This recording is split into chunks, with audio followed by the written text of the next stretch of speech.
பாத்தீங்கன்னா சாலைக்கு ஸ்டேட் ஹைவேல இருக்குது. இது விஷயமா நாங்க இன்னைக்கு போராட்டத்தை கையில் எடுக்கல. 2023 இருந்து மாவட்ட நிர்வாகத்தை முறையா அணுகிட்டு தான் இருக்கோம். கடைசியா நாங்க கொடுத்த 30 நாளாவது இந்த மனு மீது இன்னைக்கு வரைக்கும் மாவட்ட நிர்வாகம் எந்த நடவடிக்கையுமே எடுக்கல. நாங்க மாவட்ட நிர்வாகத்தோட வச்ச கோரிக்கை என்னன்னா, கலாய்வு நடத்தணும்னு சொல்லி கேட்டிருக்கோம். டிஆர்ஓ தலைமையில இல்லைன்னா டாஸ்மாக் கோட்ட மேலாளர் தலைமையில இங்க வந்து கலாய்வு நடத்தணும்னு சொல்லி கேட்டோம். இந்த கலாய்வு இதுவரை நடத்தப்படவில்லை. அதன் பிறகு நினைவூட்டல் மடல் வந்து மாண்புமிகு அமைச்சர் விஜயபாலாஜி சார் கொடுத்தோம். அதன் மீது எந்த நடவடிக்கை இல்லை. அதனுடைய விளைவு தான் நாங்கள் இன்னைக்கு டாஸ்மாக் வந்து சாலையில் உட்கார வேண்டிய நிலைமை வந்திருக்குது. எங்களை அறவழியில் போராடுற கூட காவல்துறையினர் அனுமதிக்க மாட்டேங்கிறாங்க. எந்திரிங்கன்னு எங்களை ஃபோர்ஸ் பண்றாங்க. நாங்கள் எப்படி எங்களோட எதிர்ப்பை காட்டுறது? மாவட்ட நிர்வாகத்தின் நடவடிக்கை இல்லை, அமைச்சர்களின் நடவடிக்கை, நாங்கள் என்ன பண்றது? பொது ஜனங்கள் தான் பாதிக்கப்படுறாங்க. இந்த பக்கம் பொது ஜனங்கள் தான் பாதிக்கப்படுறாங்க. இந்த போராட்டத்தை நாங்கள் பண்ணல அப்படின்னா டெய்லி ஒரு நாளைக்கு 2 டைம் 3 டைம் இதே மாதிரி டிராஃபிக் ஆகுது. ஏன்னா ஆக்சிடென்ட் ஆகுது. அதனால எல்லாமே நிற்கிறாங்க. நம்ம ஒன்றும் இல்லை. குழந்தைங்க சாயந்தரம் கூட்டிட்டு வர போகும்போதும் சரி கீழே உழுவுறோம்.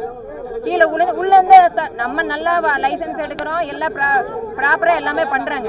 உள்ளேருந்து வரவங்க கண்ட்ரோல் எல்லாம் வரவங்களுக்கு நாங்கள் நேராக போயிட்டு உள்ளே வந்து விட்டா நம்ம எங்கே போய் விழுவுறதுங்க? டெய்லியும் நீங்கள் சிசிடிவி செக் பண்ணிங்கனாவே போதும். அதுதான் ப்ரூஃப். நம்ம போய் சொல்கிறோமா உண்மை சொல்கிறோமா அப்படிங்கிறத இதில் இருக்கிற இந்த கடையில் இருக்கிற எல்லா சிசிடிவி செக் பண்ணிங்கனாவே டெய்லி 4 ஆக்சிடென்ட் நீங்கள் பார்க்கலாம்.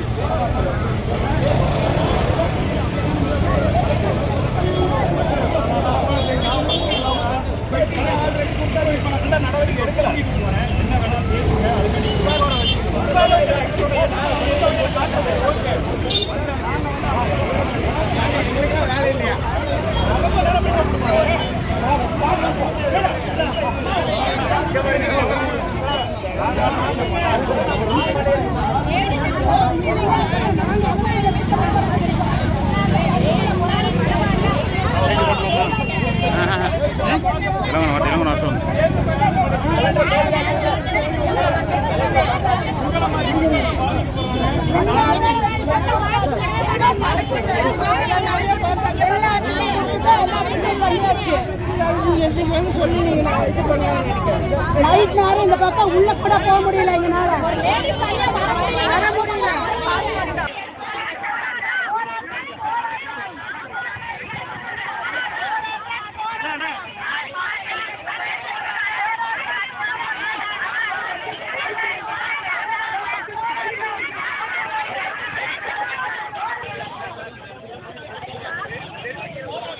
இது நடந்துட்டு